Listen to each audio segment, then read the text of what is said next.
오늘은 환율 문제 좀 해야겠습니다. 달러를 두고 예고도 없이 연준을 방문해서 금리 인하 압박했던 트럼프 미국 대통령의 본심이 서서히 드러나는 모습입니다. 취임 이후에 주력했던 관세 협상이 마무리되는 시점에서 저금리 통한 달러 약세가 미국의 국익에 부합한다고 밝혔죠. 이것은 미국의 대통령이 관세 전쟁에 의해서 환율 전쟁까지 선포하는 것 아니냐, 이런 불안을 자극할 수가 있는데요. 오늘은 이 문제 긴급으로 알아보는 시간 마련했습니다. 도움 말씀에 한상춘 한국경제신문 논설위원 자리에 있습니다. 안녕하십니까? 네, 안녕하십니까? 위원님, 주말 사이 뉴욕 증시 국제정제 어떻게 보셨습니까? 네, 증시는 계속 우리 폭염만큼이나 잘 가는 것 같아요. 네. 사실 이렇게 경제라든가 증시 얘기가 없어서 일단 당면한 폭염 문제가 굉장히 좀 시청자분이 굉장히 고통이 심하실 거로 생각하는데요. 저도 뭐 개인적인 얘기해서 죄송합니다는 기후환경 이렇게 방지 차원에서 에어컨을 집에서는 안 떼고 있습니다. 아이고, 예. 상당히 좀 덥더라고요. 그래도 견디도록 하겠습니다. 일단 제목에서도 우리 작가께서 폭염만큼이나 커다란 일정이 많다 이런 얘기하는데요. 정말로 이번이 빅 이크다, 슈퍼 이크다 이런 표현을 쓰는 것 같습니다. 예. 상하관세 마무리 단계에 들어가 있죠. 이제는 중국과 한국만 남았습니다. 절차상으로 보면은 중국이 먼저 하고 한국이 가장 마지막으로 하는 것 같아요. 이것도 과거에 비해서는 이례적이다 이렇게 볼 때 있고요. 7월 FMC 회의 결과가 트럼프가 이례적으로 페드를 방문했기 때문에 이게 어떤 영향을 미칠 것인가, 이것도 관심이 된다 이렇게 볼 때 있습니다. 그리고 2분기 성장률, 1분기 성장률이 마이너스 0.5%다 보니까 경기 침체 이런 얘기가 있었죠. 근데 2분기에는 베이스 이펙트를 감안해서 3% 이상 될 것이냐. 예상은 한 2.5에서 2.6% 걸릴 거로 봅니다는 경우에 따라서는 요새 GDP 통계가 상당히 들쑥날쑥합니다. 그런 차원에서 3% 회복 여부, 이것이 증시 향방에 굉장히 중요한 갈림길이 되지 않겠냐 생각하고요.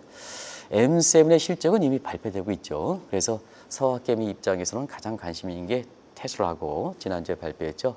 어닝 쇼크를 기록했는데요. 아마 테슬라에 투자하시는 분들은 상당히 충격이 심하셨을 거로 생각합니다.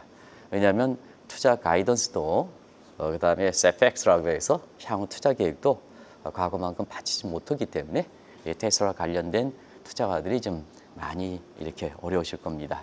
이번 주에는 마이크로소프트라든가 메타 같은 AI 장착된 것, 그리고 지난주와 마찬가지로 AI 장착되지 않은 아마존과 애플의 실적이 어떻게 될 것이냐. 예. 이게 세그멘테이션 되지 않겠나 이렇게 보고 있습니다.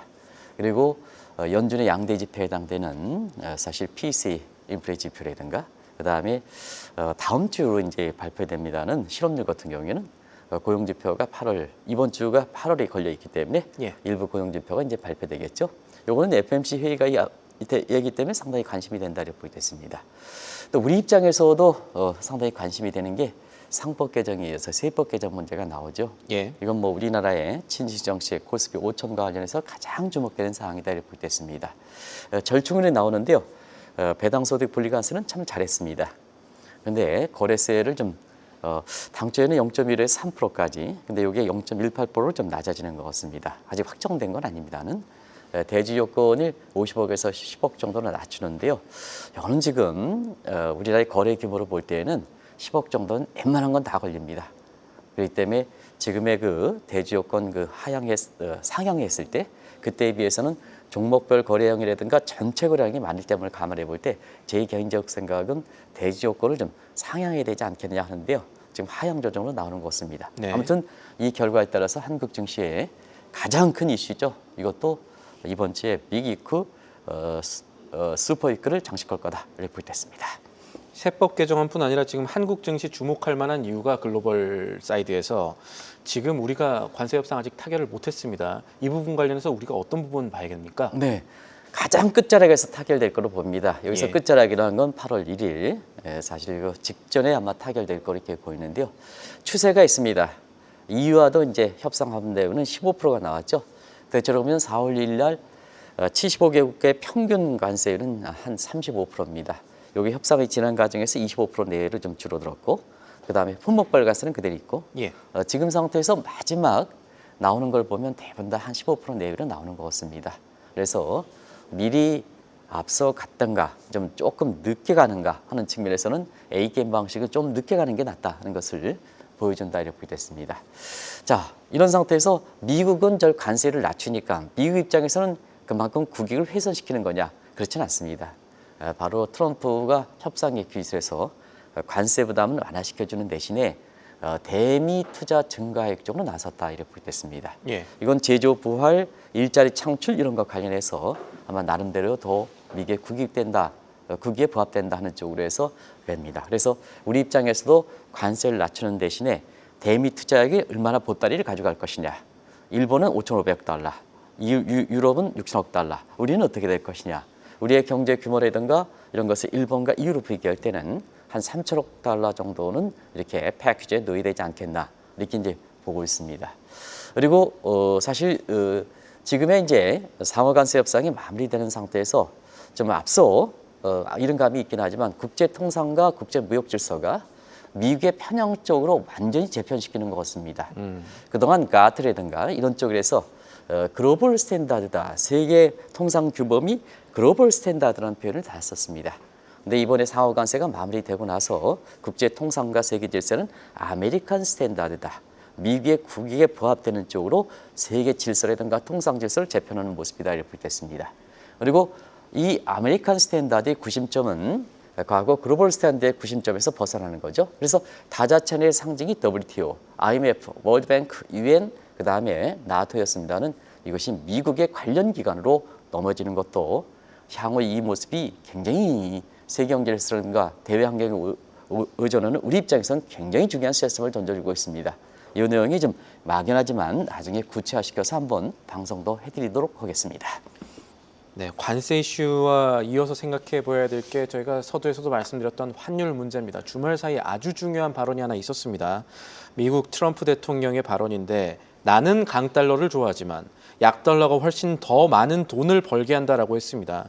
이거는 트럼프 대통령의 그동안에 이 약달러 얘기하지 않았었던 트럼프 대통령의 본심이 좀 뒤늦게 밝혀지는 것으로 보이는데 관련해서 이 금리 인하 이것도 같이 생각을 해봐야겠죠. 네, 당연히 약달러 문제가 나와서 아마 이 문제는 트럼프의 한마디지만 예. 국제 그 외환 질서라든가 국제 그 교육 질서 가장 중요한 내용이 될 거다 이렇게 보이됐습니다. 지금 뭐 이번 주에 그 마이크로소프트의 실적이라든가 이런 거 발표보다도 우리 입장에서는 이 문제가 관세 협상 마무리와 함께 가장 중요한 문제다 이렇게 보이됐습니다. 그 내용들은 워낙 큰 관심이기 때문에 아마 지난주에 다들 아셨을 거로 보였겠는데요. 우리가 이 방송을 통해서 트럼프는 관세에 따라서 세계에서 자기 자신의 스포트라이트에 내는 것이 만약에 관세 협상이 끝나면 어떻게 될 것이냐. 계속 스포트라이트를 받아야 됩니다. 이 양반의 성격으로 보면. 그래서 다 관세 이후에 다음 수순이 뭐가 될 것이냐 하는 것을 시청자 여러분들 그때마다 전해드렸습니다. 예상대로 환율 문제가 나오고 있습니다. 그 내용은 그 신앵커도 지금 말씀드렸습니다는 달러 약세가 미국에 구입된다. 상당히 좀 강달러가 미국에 구입된다 하는 것이 공화당의 지금 그동안의 얘기였죠. 그동안인데 약달러가 사실 미국의 국익에 부합된다. 이 내용도 굉장히 아마 종전의 체제에서 보면 완전히 획기적 내용이다. 이렇게 볼 수 있습니다. 자, 그러면 지금 상태에서 약달러를 가져갈 수 있는 방안이 뭘까? 시청자 여러분, 재정적자 국가 채무를 줄여야 되기 때문에 이 재정정책 쪽에서는 약달러를 가져갈 수 있는 방안이 적습니다. 그러면 다른 국가 입장에서도 지금 페드를 흔들기 때문에 자, 신앵커가 만약에 달러 관련된 상품을 할 때 예. 자꾸 페드를 흔들린다. 그러면 달러 공급이 이렇게 쉽게 이루어지지 않는다 하면 지금 입장에서는 다른 국가의 중앙은행이라든가 금융사는 달러 유동성을 확보해야죠. 왜냐? 유동성을 확보해 주지 못하면 자기 자신이 운영하는 상품들이 전부 마진콜에 걸리기 때문에 지금 달러 유동성을 확보해야 되기 때문에 사실 다른 국가 입장에서 이런 여건을 감안해 볼 때는 약달러를 유도할 수 있는 방안이 없는 거죠. 그런 측면에서 자, 지금의 재정정책과 다른 국가 입장에서 약달러를 유지하지 못한다면 트럼프가 어떤 방식으로 약달러를 유지할 것이냐 하는 측면에서는 통화정책사에서 금리를 내리는 방법뿐이 없죠. 그래서 7월 회의 이후에 사실 이 미국의 금리 인하 문제가 하이라이트해서 이후에 증시라든가 세계 경제 입장에서는 이 문제가 굉장히 중요할 거로 이렇게 보이는데요. 금리 인하 폭도 낮춰져서 지난주에는 1%, 3%포인트, 1%가 아니라 1%를 내야 된다. 예. 특정 지점으로 해서 금리 인하 폭이 점점 돼서 1% 초저금리까지 내려가고 있습니다. 결과적으로 보면 사실 저금리를 통한 달러 약세라는 것은 과거 2012년에 초저금리를 통한 엔화 약세 생각하니까 아베노미스가 생각나겠죠. 그래서 관세 정책에 의해서 환율 전쟁이 되겠다. 중심 통화가 달러 약세를 할 때는 다른 것과는 어떨 것이냐. 자꾸 환율이 자국 통화도 내치면 결국 글로벌 환율 전쟁이 일어날 것이다. 이렇게 보시면 되겠습니다. 단순하게 금리 인하뿐만 아니라 다른 나라들한테 무엇을 요구하지 않을까 이게 걱정이 되는데 자, 트럼프 취임 이후에 우리가 관세 전쟁 때문에 시달렸던 걸 생각하면 이번에 발언 이후에 환율 전쟁으로 치달을 가능성이 있는가? 이 부분이 중요한데 어떻게 보십니까? 그거는 트럼프노믹스 2.0의 이론적 근거를 갖고 있으면 되겠죠. 그래서 트럼프가 지금 달러 약세 발언이 사실상 즉흥적으로 나온 발언이냐 아니면 트럼프노믹스 2.0의 트럼프 집권 4년 내내 계속해서 일가는 근거에 나온 거냐 하는 측면에서 볼 때는 지금 트럼프노믹스가 2.0을 이끌어가는 게 두 가지 보고서가 있습니다. 하나는 미란 보고서, 하나는 프로젝트 2055, 페드와 관련된 내용입니다. 그래서 미란 보고서의 내용을 보면 관세 협상이 마무리되면 환율로 넘어가는 구조가 자연스럽게 나와 있습니다. 그래서 8월 1일 중국과 한국과 물론 중국을 앞서서 아마 빠르면 오늘 저녁이나 내일 이렇게 중국과의 타결 결과가 나올 거로 이렇게 봅니다. 그래서 마지막으로 한국과의 상호 협상의 결과에 따라서 이 모습에 트럼프의 말이 명확해질 거다 이렇게 보겠습니다. 자, 그러면 미란 보고서의 내용들을 한번 잠시 살펴볼게요. 네. 미란 보고서는 지금의 달러 가치가 고평가되어 있다는 얘기입니다. 고평가되기 때문에 제조업이 뿌리채 뽑아졌다. 제조업의 뿌리채 뽑아졌기 때문에 US 스테일 같은 스윙 스테이트 지역의 제조업의 일자리가 줄어서 마약이라든가 이런 거에 그래서 중국에 이렇게 가치적인 측면에서 엎어졌다. 이걸 어떻게 할 것이냐 하는 측면에서는 결과적으로 보면 제조업을 부활시켜야 된다. 어떻게 부활시키냐? 금리를 낮춰서 달러를 약세를 해야 제조업이 부활되고 그다음에 일자리가 창출되고 중국의 영향력도 줄어들고 미국의 본래 청교도 정신이라든가 시장 경제라든가 민주주의가 이렇게 육성되지 않겠냐 하는 것이 미란 보고서의 근본적인 토대입니다. 그러면 관세 협상이 마무리될 시점에 트럼프가 달러 약세에 대해서 얘기했던 것은 즉흥적 얘기가 아니라는 것을 시청자분이 아실 겁니다. 앞으로 이 문제는 관세에 이어서 트럼프가 또다시 스포트라이트 될 때 오히려 관세보다도 더 강하게 스포트라이트를 받는다. 이렇게 보시면 되겠습니다. 초점은 자 역시 제조업의 부활이라면 어떤 쪽이냐. 제조업의 일자리라든가 경쟁력을 뺏어간 국가가 뭐냐. 유럽보다도 중국이 되겠죠. 한국이 되겠죠. 대만이 되겠죠. 이런 국가를 대상으로 해서 지금 환율 문제에 대해서 집중적으로 이들 국가의 절상압력, 미 입장에서는 달러 약세니까 이들 국가 측에서 절상압력이 지속될 것이다. 그러면 우리 입장에서 어떻게 될 것이냐. 관세 부담에, 그다음에 비관세 부담에, 그다음 원화 절상 부담이 되면 우리 입장에서는 상당히 어렵게 되는 거죠. 이 상황에서 우리가 증세를 추진한다 하면 안 되는 거죠. 우리는 감세 통해서 내수 확대를 하고 수출 다변화 같은 이런 노력이 있어야 되죠.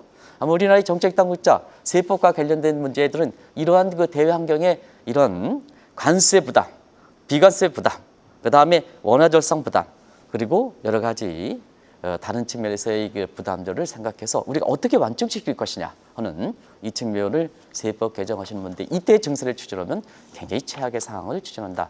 최악의 상황에 몰고 온다는 것을 말씀드리겠습니다.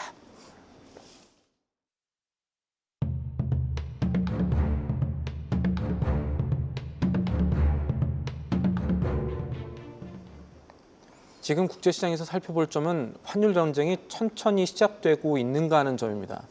관련해서 궁금했던 점이 유로화 가치가 지금 달러 대비 많이 올랐지 않습니까? 네. 이런 것을 환율 전쟁 관련해서 이해를 해야 될까요? 이제 관세를 진행하는 과정을 볼게요. 예. 트럼프는 협상의 기술에서 자기 자신의 가장 이익을 극대화시킬 수 있는 것은 극적 효과를 노립니다. 그게 이제 한국과 중국과 일본이 아닌가 생각합니다.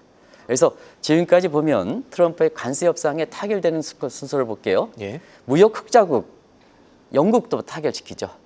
이렇게 해서 쭉 관심을 이끌어다가 트럼프가 스포트라이트에 서 있는 한국과 중국의 마지막 극적 효과를 누린다. 이런 관점에서 볼 때는 사실 이 환율 전쟁, 제조업 부활 문제에서 제조업을 뺏어간 국가들이 동아시아 국가거든요.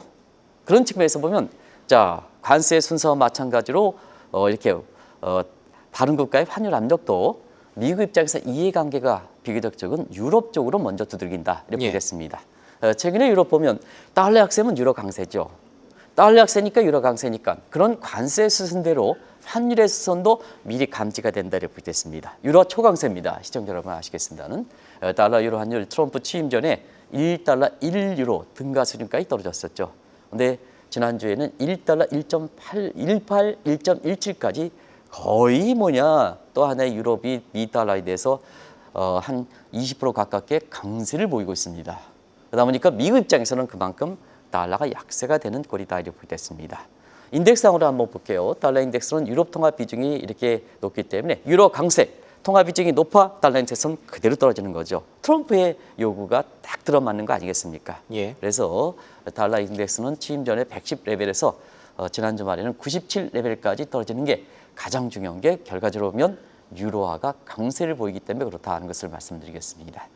결과적으로 보면 최근의 유로화 강세는 유럽 자체적인 요인도 있습니다는 트럼프의 달러 약세 이걸 상징적으로 보여주기 위해서는 가장 먼저 두들기는 유럽 쪽이 아닌가 생각합니다. 그래서 유럽이 강세가 돼야 달러가 약세돼 그러면 아시아 국가들은 어떻게 될 것이냐 하는 측면에 빨리 통화를 절상시켜야 되지 않느냐 하는 이런 신호탄으로 받아들일 수 있다 하는 것을 말씀을 드리겠습니다.